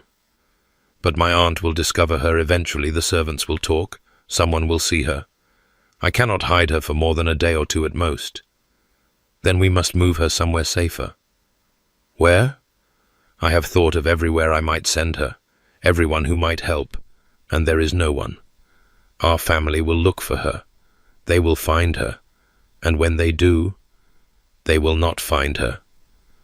Mr. Ashworth spoke with absolute certainty, as though he were stating a law of nature rather than making a promise. "I know of a house where she can stay. It is owned by a friend of mine, discreet, loyal, impossible to connect to your family. She can remain there until we find a more permanent solution." "A friend of yours?" Arabella studied his face, searching for some sign of what he was truly offering. "This would be a tremendous risk for your friend. If my father discovered he was sheltering a runaway, my friend is accustomed to risk, and to protecting those who cannot protect themselves. Why would he do this? Why would you?" Mr. Ashworth's expression softened fractionally. "Because you asked me to. Because your sister deserves protection. Because I have resources that can help, and refusing to use them would make me complicit in whatever happens to her." Arabella felt tears prick at her eyes, hot, unwelcome tears that she furiously blinked away. She had spent so many years being too much, wanting too much, needing too much. And now, when she needed help most desperately, here was this strange, shadowy man offering it without hesitation or conditions. "I do not know how to thank you." "You do not need to thank me. You need to bring your sister to this address." He produced a card from his pocket, pressed it into her hand. "Tonight, after dark. There will be a carriage waiting for you at the corner of your aunt's street. Can you manage that?" "Yes. Yes." "Good." He held her gaze for a moment longer, and something passed between them, understanding, perhaps, or the recognition of a connection that went beyond mere circumstance. "I will ensure everything is ready." He turned to leave, and Arabella caught his arm before she could think better of it. "Mr. Ashworth, why are you doing this? Not just for Catherine, all of it. The watching, the protecting, the appearing from shadows to help women you barely know. What drives you?" He looked down at her hand on his arm, then back up at her face. When he spoke, his voice was rough. "I have spent my life watching people be destroyed by those with more power than they possess. I have seen what men do when they believe no one is watching, when they believe no one will stop them. For a long time, I convinced myself that watching was enough, that observing and documenting and occasionally intervening from the shadows was all I could offer." He paused, and something shifted in his grey eyes. "But lately I have begun to wonder if I have been hiding from responsibility by calling it strategy. If perhaps watching from the shadows is not protection at all, but cowardice dressed up as caution. And my sister? Is helping her strategy or something else?" "Something else," he admitted. "Something I do not entirely understand. Your sister deserves protection because she is a child facing a monster, but I would be lying if I said that was my only motivation." "What is your other motivation?" He was silent for a long moment. When he finally spoke, his voice was barely above a whisper. You are my other motivation, and I am not yet certain whether that makes what I am doing more noble or less." He pulled gently away from her grip and walked into the garden, disappearing around a hedge before she could formulate a response. Arabella stood alone among the roses, his card clutched in her hand, her heart beating with a rhythm she did not recognize. The extraction of Catherine from Lady Whitmore's house went more smoothly than Arabella had dared hope. She pleaded exhaustion immediately after dinner, retired to her room, and helped her sister slip out through the servants' entrance while the household was occupied with evening activities. The carriage was waiting exactly where Mr. Ashworth had promised, plain and unmarked, driven by a coachman who asked no questions. The house they arrived at was modest from the outside, a respectable townhouse in a quiet neighborhood, the sort of place that attracted no attention precisely because it had nothing notable about it. But inside, Arabella found comfortable rooms, a fire already burning, and a housekeeper who greeted them with the efficient warmth of someone accustomed to sheltering unexpected guests. "Miss Catherine is most welcome to stay as long as necessary," the housekeeper said, leading them up a staircase lined with unremarkable landscape paintings. "Her room is prepared, and meals will be brought on a tray until she feels comfortable appearing below stairs. Mr. Ashworth has given explicit instructions that her privacy is to be protected absolutely." "Mr. Ashworth's friend, you mean?" Arabella corrected. "This is his friend's house." The housekeeper's expression flickered with something that might have been amusement. "Of course, miss. Mr. Ashworth's friend. My apologies for the confusion." Catherine was too exhausted to notice the odd exchange. She collapsed into the bed in her new room and was asleep within minutes, the stress of the past days finally catching up with her. Arabella sat beside her for a long while, watching her sister breathe and thinking about all the things she did not understand. Mr. Ashworth's friend, the Thornwood townhouse as a correspondence address, the way the housekeeper had looked when Arabella mentioned the supposed owner of the house. The pieces were beginning to form a picture, but she could not quite see its shape. Over the following week, Arabella divided her time between maintaining appearances at social events and visiting Catherine at the safe house.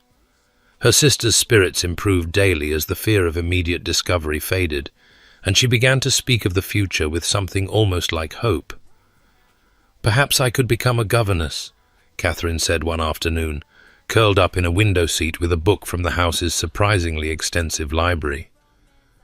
"You always said you would rather governessing than marriage to the wrong man. If it is good enough for you, surely it is good enough for me." "Governessing was my fallback position, not my ambition," Arabella replied dryly. "And you are 16.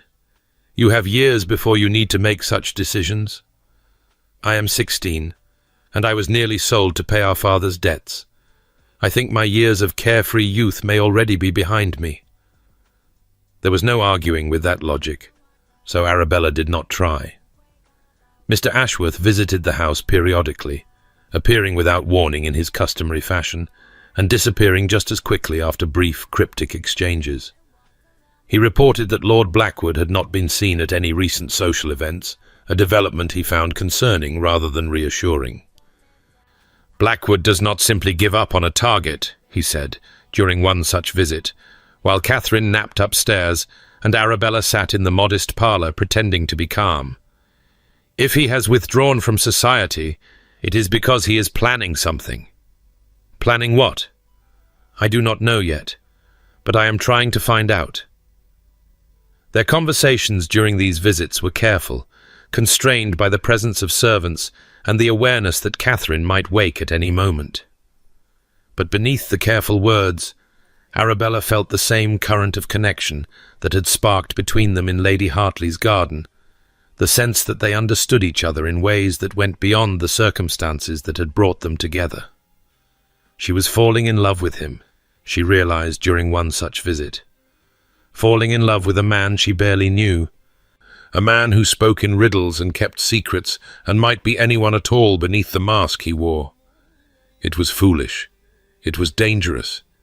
It was exactly the sort of reckless emotional attachment that had caused her so much trouble throughout her life, and she could not seem to stop it. The crisis, when it came, arrived in the form of Lord Reginald Blackwood. Arabella was attending a ball at the home of the Earl of Westmore, performing the exhausting dance of eligibility that her aunt still insisted upon, when she spotted the golden-haired predator across the crowded room. He was watching her with a smile that made her skin crawl, the smile of a cat that has cornered a particularly interesting mouse.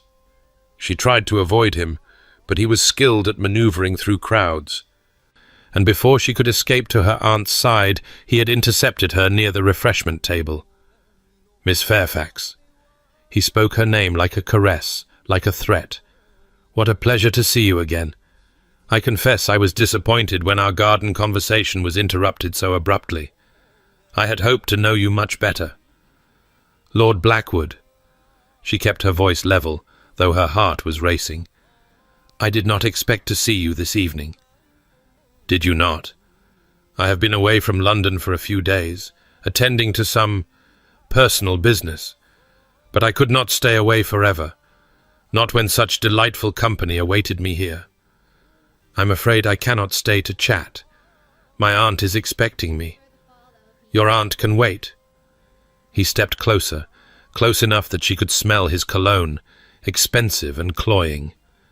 "I have been wanting to speak with you privately, Miss Fairfax, to discuss some matters that I think you will find very interesting." "I cannot imagine what matters we would have to discuss." "No?"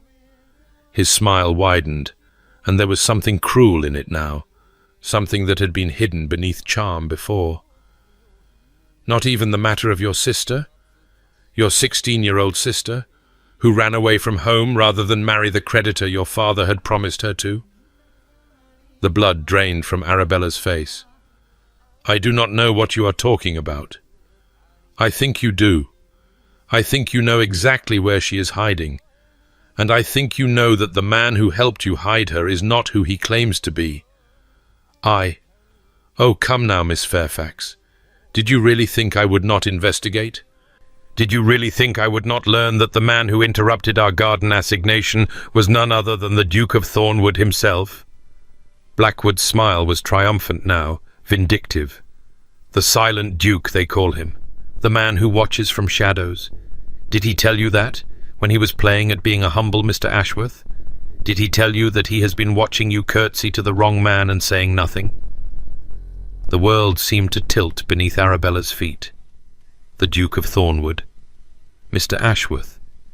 The same man. She had curtsied to Lord Blackwood, believing him to be the Duke. And the real Duke, Sebastian Ashworth, the Duke of Thornwood, had watched from the shadows and said nothing. "I see you are beginning to understand," Blackwood said, his voice dripping with satisfaction. "He has been deceiving you from the beginning, Miss Fairfax. playing games with your reputation, your trust, your heart. Whatever he has told you, whatever feelings you have developed for your mysterious protector, they are all built on lies. Why are you telling me this? Because I want you to know what kind of man you have been trusting. Because I want you to understand that he is not your friend, not your savior, not whatever romantic hero you have imagined him to be. Blackwood leaned closer, his breath hot on her ear.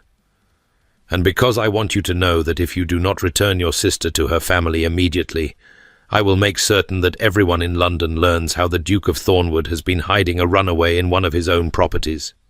The scandal will destroy him, and you and your precious sister will be returned to your parents regardless. You cannot. I can, and I will. He stepped back, his charming mask sliding back into place. You have until tomorrow evening to make your decision. Return your sister, and all of this goes away. Refuse, and I promise you will regret it for the rest of your life. He bowed mockingly and walked away, leaving Arabella standing alone in the midst of the glittering crowd, her entire world collapsing around her. She found a quiet corner and sent a note to the Thornwood townhouse to the Duke, she now understood, not to any friend or distant relation. The note contained only 3 words. Garden. 1 hour.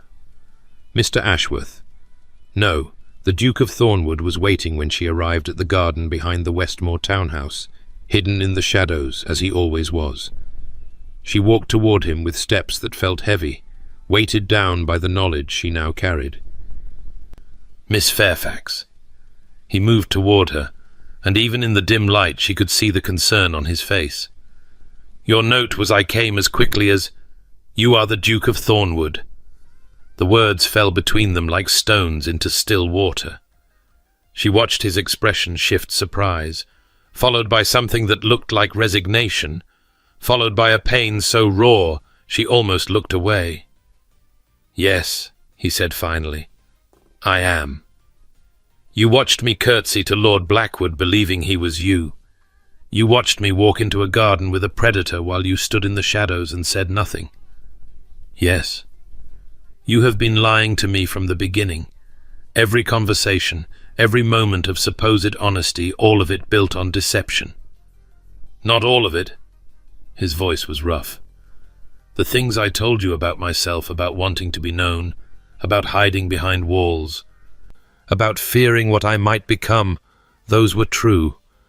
Everything I felt when I was with you was true. But you never told me who you actually were. No, I did not. She waited for him to explain, to defend himself, to offer some justification that would make the betrayal easier to bear. But he simply stood there, accepting her anger like penance he believed he deserved. Why? She demanded finally. Why the deception? Why let me believe you were someone else? Because I was a coward. He spoke the words quietly, without self-pity. Because when you curtsied to Blackwood and called him your grace, I saw something I had never seen before, a woman who did not know she was speaking to a fortune. A woman who might actually see me rather than my title. And I wanted that. I wanted it so desperately that I convinced myself the deception was strategy when it was really selfishness. You used me. Yes. I told myself I was protecting you, but I was also using you. Using your trust, your openness, your willingness to see beyond surfaces. He took a step toward her, then stopped, as though afraid she would flee. And I will spend the rest of my life regretting it, whether you forgive me or not. Lord Blackwood knows, she said flatly. He knows who you are, he knows about Catherine, he knows about the safe house. He has threatened to expose everything unless I return my sister to my parents by tomorrow evening. The Duke's face went hard in a way she had not seen before, not the controlled severity she had grown accustomed to, but something colder and more dangerous. Blackwood will not expose anything, he said. I have been gathering evidence of his crimes for months. Evidence of the women he has ruined, the families he has destroyed, the laws he has broken in pursuit of fortune. If he attempts to use what he knows against you or your sister, I will destroy him utterly. And if you expose him, he will tell everyone that the Duke of Thornwood watched me curtsy to an impostor and said nothing. He will tell everyone that you let me believe a lie. The scandal. I do not care about the scandal. You should. Your reputation. My reputation means nothing if I cannot protect the people I... He stopped, swallowed, forced himself to continue. The people I care about. Arabella stared at him. This man she had trusted. This man who had deceived her. This man who somehow managed to be both things at once. She wanted to hate him for the lies. She wanted to forgive him for the truths he had hidden inside them. She wanted to understand how someone could be so calculating and so vulnerable, so controlled and so clearly, desperately in need of connection. "I need time," she said finally. "Time to think, to sort through what I feel, to decide what to do about Catherine." Of course. He did not try to stop her, did not reach for her, did not make any move that might be interpreted as pressure. "Take whatever time you need. Whatever you decide about Blackwood, about your sister, about me, I will accept it. I will help you regardless, if you will allow me to help. I owe you that much at least." She turned to leave, then stopped, looking back at him over her shoulder. "The things you told me," she said, "about wanting to be known, about hiding behind walls, were those true?" "Every word." "Then I will think about that," she said, "when I am deciding whether to forgive you." She walked away into the darkness, leaving him standing alone in the garden, the Duke of Thornwood, watching from the shadows as he always did, saying nothing as she disappeared from view. But this time she knew his silence was not strategy or deception. This time his silence was simply the sound of a man who had finally run out of masks to hide behind. Arabella did not sleep that night. She lay in her narrow bed at her aunt's house, staring at the ceiling while the candle burned down to a stub and shadows crept across the walls. Her mind replayed every conversation she had shared with the man she had known as Mr. Ashworth, every moment of connection, every glimpse of vulnerability, every word that had made her feel seen for the first time in her life. All of it built on lies. And yet... She remembered the way he had looked at her in Lady Hartley's garden, when he had asked her what she truly wanted. The roughness in his voice when he had admitted that safety and loneliness might not be so different. The pain in his eyes tonight when she had confronted him with the truth, a pain so raw and genuine that it could not have been performed. He had deceived her about his identity. But had he deceived her about himself? The distinction mattered, she realized. It mattered enormously. Because the man she had been falling in love with, the one who watched from shadows and protected the vulnerable and spoke of wanting to be known that man existed, he was real. He simply happened to also be a duke, burdened with a title and a fortune and a reputation he had never asked for. She thought about what he had told her of his motivations. "I have spent my life watching people be destroyed by those with more power than they possess." That was not the statement of a man who enjoyed his position. That was the confession of someone who understood exactly how much damage power could do, and who had chosen to use his own power as a shield rather than a weapon. He had been wrong to deceive her. Terribly, painfully wrong. But she was beginning to understand why he had done it, and understanding was the first step towards something that might, eventually, become forgiveness. The question of what to do about Lord Blackwood was more complicated. His threat hung over her like a sword: return Catherine to their parents, or watch as scandal destroyed everyone she cared about. The Duke had promised to expose Blackwood's crimes if necessary, but that exposure would come at a cost. The story of the mistaken curtsy would become fodder for every gossip in London. The Duke of Thornwood's reputation would be shredded, and Arabella herself would be painted as either a fool who could not recognize an impostor, or a schemer who had knowingly participated in the deception, none of which mattered as much as Catherine. Her sister was the innocent in all of this, a 16-year-old girl who had done nothing wrong except refuse to be sold to a monster. Whatever happened to Arabella, whatever happened to the Duke, Catherine deserved protection. Catherine deserved a future that did not include Mr. Thornbury's cold hands and cruel reputation. By the time dawn began to lighten the sky, Arabella had made her decision. She would go to the Duke to Sebastian, she corrected herself, because that was his name, and she might as well begin using it, and she would ask for his help. Not because she had forgiven him, not because she trusted him completely, but because he had resources she lacked, and because, despite everything, she believed he would use those resources to protect her sister. And then, depending on how the conversation went, she might begin the slow and painful process of deciding what she felt for the man behind the mask. The Thornwood townhouse on Berkeley Square was larger than Arabella had expected, a grand Georgian structure that spoke of generations of wealth and power. She stood on the pavement outside it for several minutes, gathering her courage, before finally climbing the steps and raising the knocker. The butler who answered was exactly the sort of butler such a house should have, elderly, dignified, possessed of an expression that suggested he had seen everything and been impressed by none of it. "Miss Arabella Fairfax to see His Grace the Duke of Thornwood," she said, her voice steadier than she felt. "I do not have an appointment, but I believe he will see me." The butler's expression flickered almost imperceptibly. "Miss Fairfax, of course. His Grace left instructions that you were to be admitted immediately should you call. Please come in."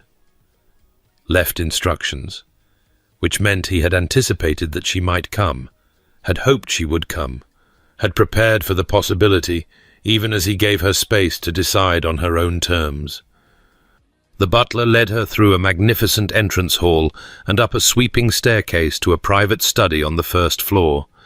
The room was lined with books, thousands of them, filling shelves that stretched from floor to ceiling and furnished with the kind of comfortable, worn pieces that suggested actual use rather than mere display. A fire crackled in the grate despite the mild weather, and the light from tall windows illuminated motes of dust floating in the air like tiny stars. Sebastian stood by one of those windows, looking out at the square below. He turned when she entered, and she saw the evidence of a sleepless night written plainly on his face, shadows under his grey eyes, a tension in his jaw that spoke of long hours spent wrestling with thoughts he could not escape. "Miss Fairfax." He did not move toward her, did not presume any familiarity that she had not offered. "I was not certain you would come." "Neither was I." She remained near the door, maintaining distance between them. "I spent the night thinking about what you told me, about the lies, and about the truths hidden inside them." "And what conclusions did you reach?" "That you were wrong to deceive me.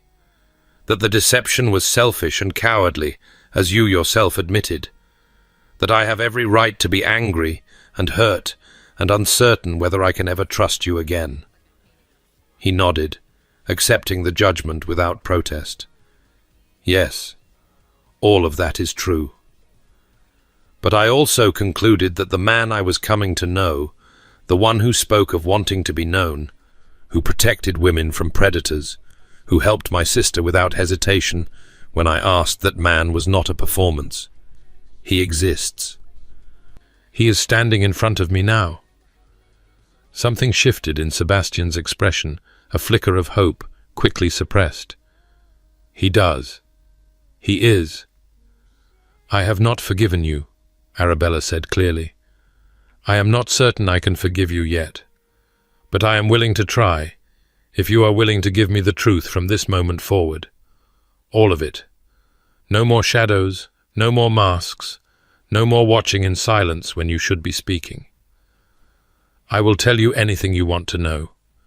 Ask me whatever you wish." She moved further into the room, settling into one of the worn leather chairs by the fire. After a moment's hesitation, Sebastian took the chair across from her, and they sat facing each other like negotiators at a peace conference. "Tell me about your father," she said. "You mentioned once that you feared what you might become." "I want to understand what you meant." The question clearly caught him off guard. He was silent for a long moment, his gaze dropping to the fire. "My father was the 6th Duke of Thornwood," he said finally. "He was charming, passionate, and utterly without moral restraint. He destroyed everything he touched: his estate, his family, his dependents, and eventually himself. He died in a duel when I was 24, fighting over a mistress who meant nothing to him, leaving behind debts that took me years to untangle, and a reputation so foul that I have spent my entire adult life trying to live it down." "You believe you might become like him?" "I know I carry his blood, his capacity for passion, for obsession, for wanting things so intensely that nothing else matters." Sebastian's hands tightened on the arms of his chair. "I have spent years learning to control that intensity, to watch rather than act, to protect from the shadows rather than risk the destruction that comes when I step into the light. And is that why you deceived me? Because you were afraid of what might happen if you let yourself want something openly?" "Yes." The word came out rough, almost painful. "When I watched you at the Hartwell ball, watched you help that frightened girl, watched you laugh when you thought no one was looking, watched you struggle against the mask your aunt wanted you to wear, I felt something I had not felt in years, something I had convinced myself I could not afford to feel." "What?" "Hope." He met her eyes finally, and what she saw in them made her breath catch. "Hope that perhaps someone could know me, truly know me, all of me, the darkness as well as the light, and not look away. And that hope frightened me so much that I chose deception over honesty, chose the safety of shadows over the risk of revelation." Arabella absorbed this, turning it over in her mind. "And now? Are you still frightened?" "Terrified," he admitted. "But I am more frightened of losing you than I am of letting you see me. That, I think, is what has changed." They sat in silence for a moment, the fire crackling between them. Then Arabella spoke again.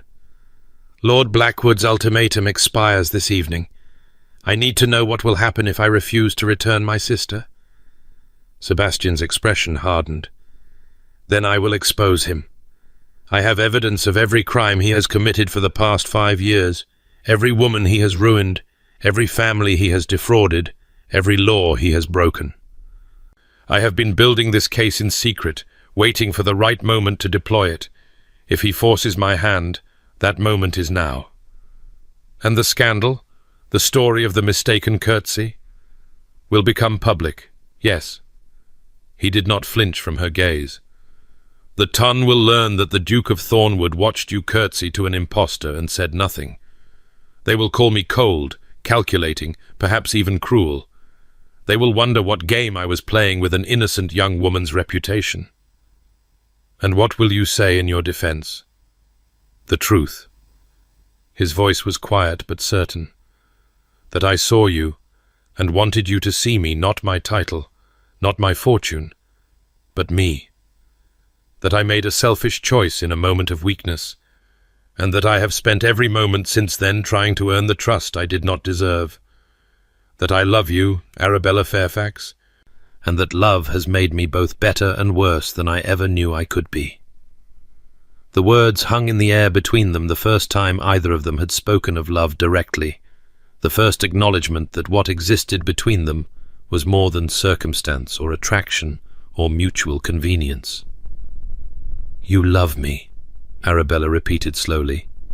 "I do. I have no right to, given how I have behaved. But I do, and I cannot pretend otherwise. And if I cannot love you back, if the deception is too great a barrier for me to overcome—" Something flickered across his face, pain, yes, but also acceptance. Then I will help you and your sister regardless. I will destroy Blackwood because he deserves to be destroyed. I will protect Catherine because she deserves protection, and I will spend the rest of my life proving that I can be trusted, even if I must prove it from a distance, even if you never let me close again." It was not a conditional offer. There were no strings attached, no demands for reciprocation. He was simply telling her what he would do, whether she loved him or not, because it was the right thing to do, and because he loved her. Arabella felt something shift inside her chest, some wall crumbling, some barrier dissolving. Not forgiveness, not yet, but the recognition that forgiveness might someday be possible. That this man, for all his flaws and fears and terrible choices, was trying to become something better, and that she could choose to be part of that transformation if she dared. "I cannot say I love you," she said carefully. "Not yet. There is too much I'm still sorting through. Too much hurt that needs time to heal." "I understand. But I can say that I want to. I can say that when I think about the future, my future, whatever it holds you, are part of what I imagine. Not because you are a duke, not because you have resources I lack, but because you see me, the real me. And I think I might be beginning to see the real you as well." Sebastian closed his eyes briefly, and she saw his shoulders release tension she had not realized they were holding. "That is more than I deserve," he said, "and more than I dared hope for." "Then let us deal with Lord Blackwood," Arabella said, rising from her chair with newfound resolve. "And after that is done, we can begin the slow and difficult work of building something on truth instead of shadows." The destruction of Lord Reginald Blackwood was swift, thorough, and remarkably satisfying. Sebastian had spent years preparing for this moment, gathering evidence from sources Blackwood never suspected, building a case that would withstand any challenge. When he presented his documentation to the appropriate authorities, and, just as importantly, to the appropriate influential members of society, the response was immediate and devastating. 3 of Blackwood's previous victims came forward with their own testimonies, emboldened by the knowledge that they would finally be believed. A 4th sent a letter from the remote estate where she had been living in shame, detailing her experience in terms that made even hardened society matrons weep with sympathy. Financial records revealed a pattern of fraud that extended back nearly a decade. And 2 very nervous gentlemen who had served as Blackwood's accomplices proved remarkably eager to cooperate in exchange for leniency. Within 72 hours of Sebastian's initial exposure, Lord Reginald Blackwood had been formally charged with fraud, attempted extortion, and conduct unbecoming a gentleman. His assets were frozen, his reputation was destroyed, and he was strongly encouraged to leave England before additional charges could be brought. He left on a ship bound for the continent, never to return. The scandal of the mistaken curtsy did emerge, as Sebastian had predicted, though in a form rather different than Blackwood had intended. The story that circulated through drawing rooms and ballrooms was not one of a cold duke playing games with an innocent woman, but of a dedicated protector who had temporarily assumed a false identity in order to catch a dangerous predator. Sebastian had been investigating Blackwood for years, the whispers said. He had used the opportunity of the Hartwell ball to observe his quarry without detection. Miss Fairfax had been an unfortunate bystander who had been drawn into the Duke's operation, and he had protected her admirably once he realized she was at risk. It was not entirely true, of course, but it was true enough, and it painted both Sebastian and Arabella in a far more flattering light than the alternative. "You managed that rather skillfully," Arabella observed, reading the latest society column in her aunt's morning room. "I am portrayed as a romantic heroine caught up in intrigue, rather than a desperate fortune hunter who curtsied to the wrong man." "I may have made some suggestions to certain influential gossips," Sebastian admitted.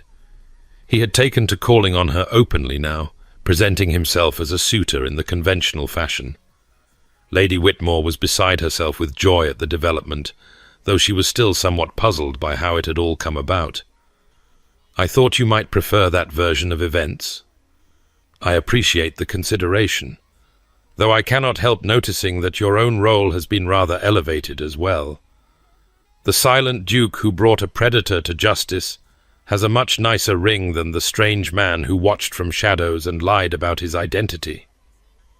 "I have no idea what you mean." She set down the paper and regarded him with the direct gaze he had come to know and love. "Catherine's situation. Have you had word from your solicitors?" "I have." His expression sobered. "Your parents have agreed to relinquish guardianship in exchange for the settlement of your father's debts, all of which, you will be pleased to know, are now paid in full. Catherine will become my legal ward until she comes of age, at which point she will receive a dowry sufficient to secure her future on her own terms. You did not need to do that. Pay the debts, I mean. It was not your obligation. Your family's debts were what drove you to desperation in the first place, what drove Catherine to flee rather than face the monster your father had promised her to." Sebastian's jaw tightened. "Removing that pressure seemed like the least I could do. You have given me my sister's safety, my family's financial security, and my own freedom from the marriage market.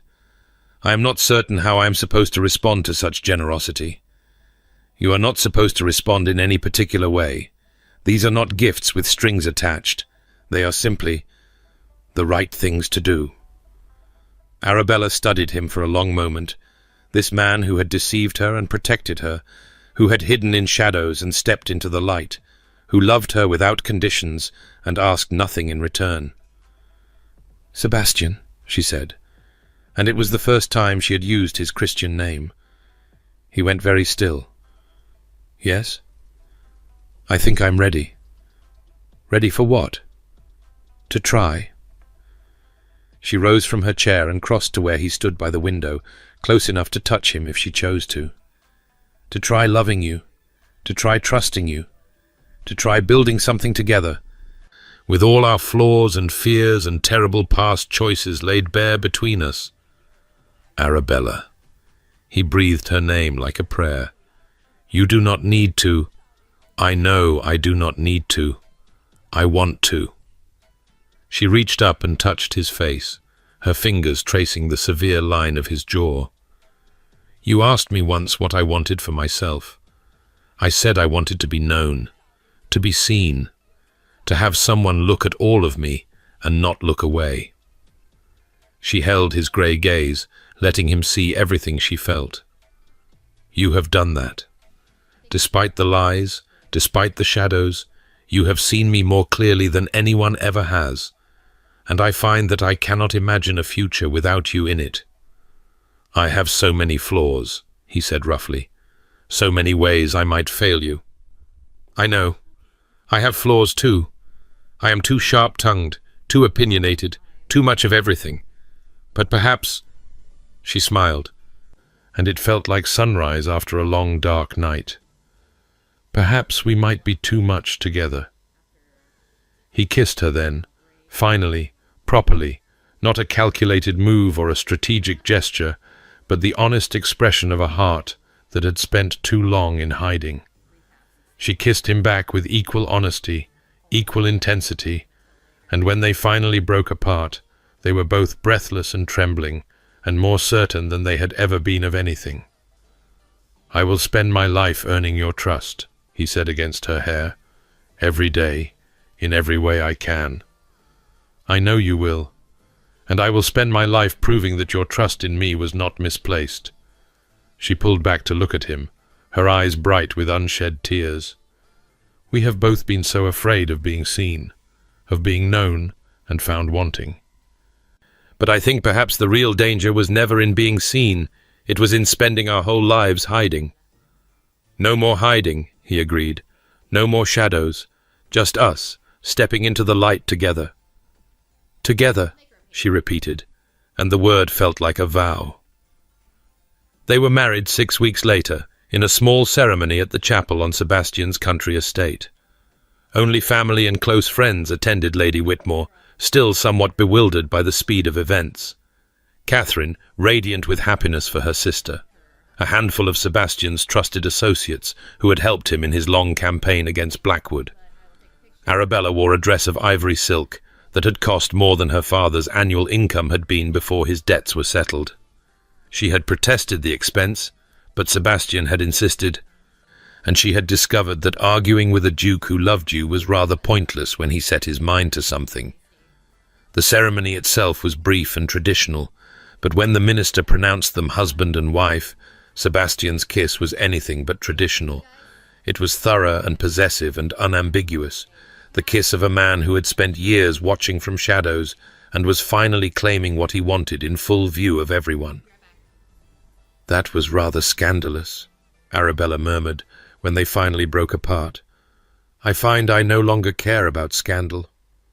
The silent duke, openly demonstrating passion? Society will be shocked. Society can manage its own affairs. I have more important things to concern myself with." "Such as?" He leaned close to whisper in her ear. And whatever he said made her blush crimson and laugh in a way that made several of the elderly relatives present fan themselves vigorously. The years that followed were not without challenges. Sebastian still struggled sometimes with the legacy of his father, with the fear that his capacity for intensity would curdle into something dark. Arabella still struggled sometimes with the conviction that she was too much, that even a man who loved her completely might eventually tire of her sharp tongue and strong opinions. But they struggled together, which made all the difference.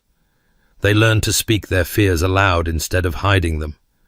They learned to trust that love could survive conflict, that disagreement did not mean disaster, that two flawed people could build something beautiful if they were willing to do the work.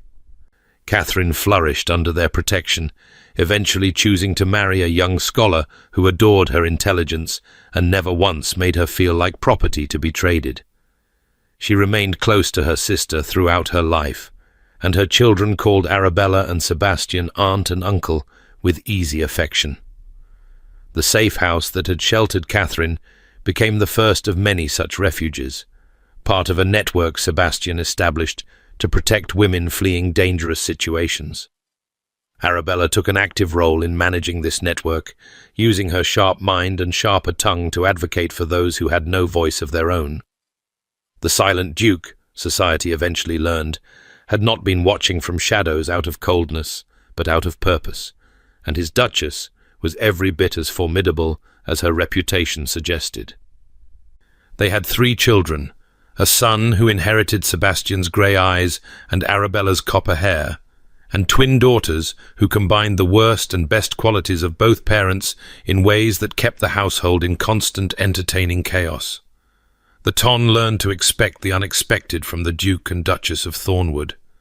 They hosted balls where wallflowers were actively sought out and made to feel welcome. They sponsored artists and writers and thinkers who challenged conventional wisdom. They danced together at every event they attended, and their obvious delight in each other's company became something of a legend. "They say he watched her curtsy to the wrong man," younger society members would whisper to each other. And then he spent the rest of his life making certain she knew exactly who he was. On an evening in early summer, 7 years after the Hartwell ball that had brought them together, Sebastian and Arabella hosted their own annual celebration. Thornwood Manor was ablaze with light, the gardens filled with guests, the ballroom alive with music and laughter. Their son, William, was 5 years old and meant to be in bed. Their daughters, Rose and Clara, were 3 and equally meant to be asleep. Instead, all 3 children had snuck down from the nursery and were hiding behind a curtain near the ballroom entrance, watching the dancers with wide, wondering eyes. Sebastian found them there, having slipped away from a tedious conversation with a cabinet minister to ensure the children had not gotten into any of their more creative forms of mischief. "You are supposed to be sleeping," he said quietly, crouching down to their level.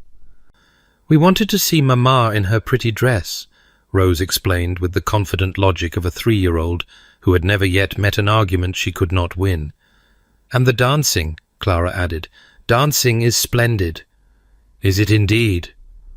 Sebastian looked at his children, these small, perfect people who had somehow emerged from his love for their mother, and felt his heart expand in ways he would not have believed possible when he was a young man convinced that the Ashworth capacity for passion would only lead to destruction. "Tell us a story, Papa," William demanded, "about how you met Mamma." "It is rather a long story." "We are rather patient," his son replied, and Sebastian had to hide a smile at the echo of Arabella's wit in the boy's words. "Very well." He settled onto the floor beside them, his back against the wall.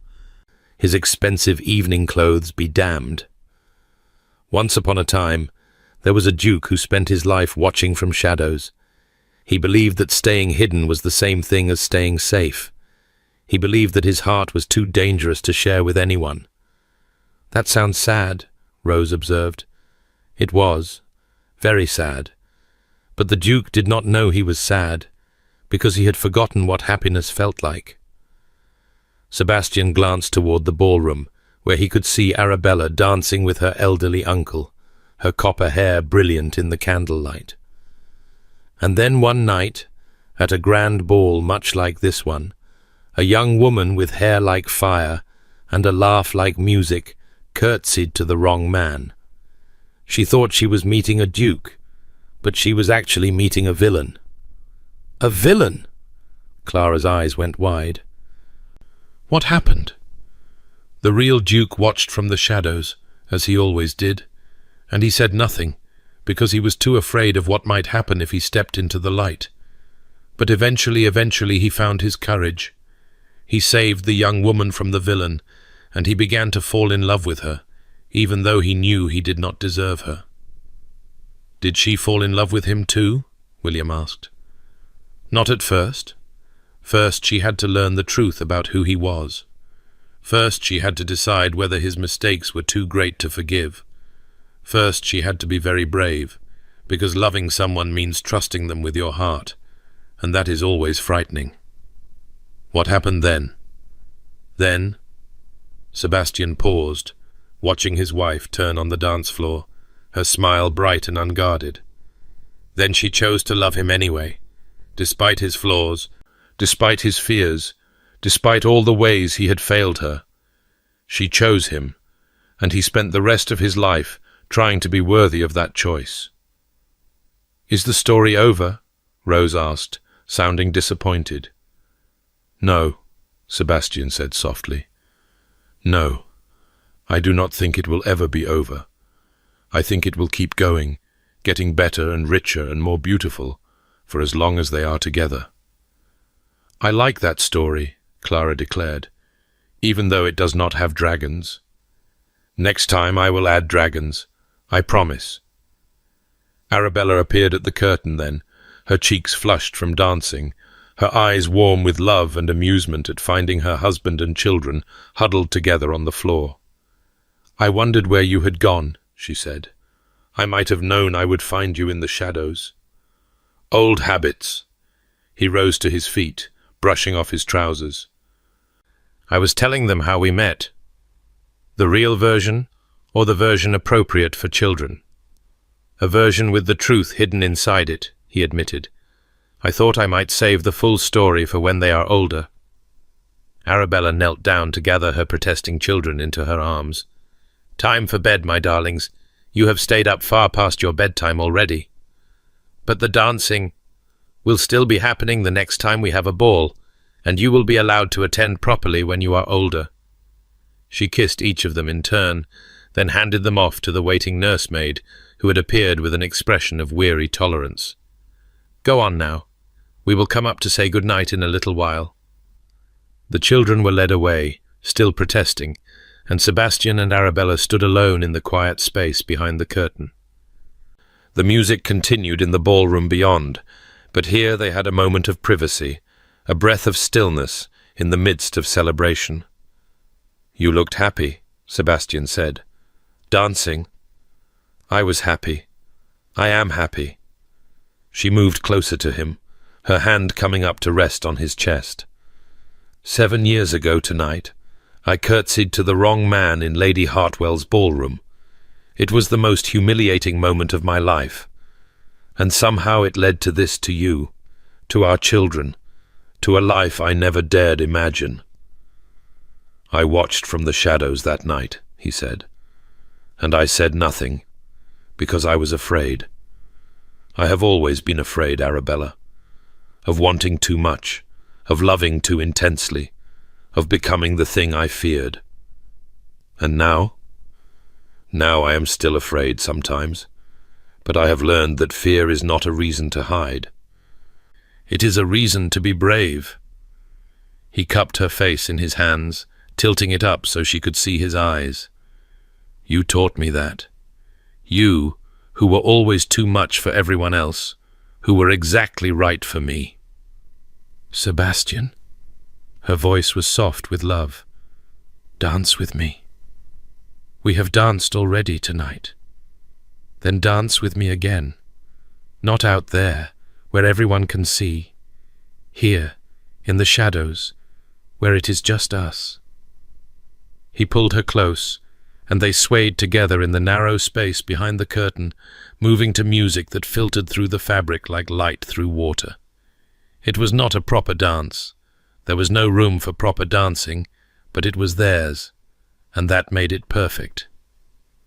I love you, he said against her hair. I have loved you since the moment I saw you help a frightened girl with a torn hem. I have loved you through lies and truth, through fear and courage, through every moment of the last 7 years, and I will love you for the rest of my life, in shadows and in light, in public and in private, with everything I am and everything I have. I know, she said. I love you too. The man who watched from the shadows, the man who stepped into the light. All of you, Sebastian. Every part. They stayed there a moment longer, wrapped in each other's arms, hidden from the world by nothing more than a velvet curtain. Two people who had spent their lives believing they were too much, finally finding someone who wanted everything they had to give. Then Sebastian stepped back, offering his hand with formal courtesy. One more dance, he said. In the light this time. Arabella smiled the brilliant, unguarded smile that had captured his heart 7 years ago and held it captive ever since. In the light, she agreed, and she took his hand, and they stepped out of the shadows together, into the warmth and brightness of the ballroom, into the gaze of everyone who had gathered to celebrate with them, into a future that stretched ahead full of promise and possibility. The orchestra began a new waltz as they reached the dance floor. Sebastian drew his wife into his arms, and they moved together with the easy grace of two people who knew each other completely, every flaw, every fear, every fierce capacity for love. Around them, guests whispered and smiled, the way they always did when the Duke and Duchess of Thornwood danced. It had become something of a legend. After all, the way the silent Duke, who never danced, had learned to waltz for his copper-haired wife, the way they looked at each other, as though the rest of the world had ceased to exist. But Sebastian and Arabella did not notice the whispers. They did not notice the smiles or the curious gazes or the romantic sighs of young ladies who hoped someday to find a love like theirs. They only noticed each other, her hand in his arm around her waist, the music carrying them forward into whatever came next. And when the waltz ended and the applause began, they did not step apart immediately. Instead, they stood together at the center of the ballroom, holding each other close, letting the world see what they had found. A love built on truth, forged in forgiveness, strong enough to step out of any shadow.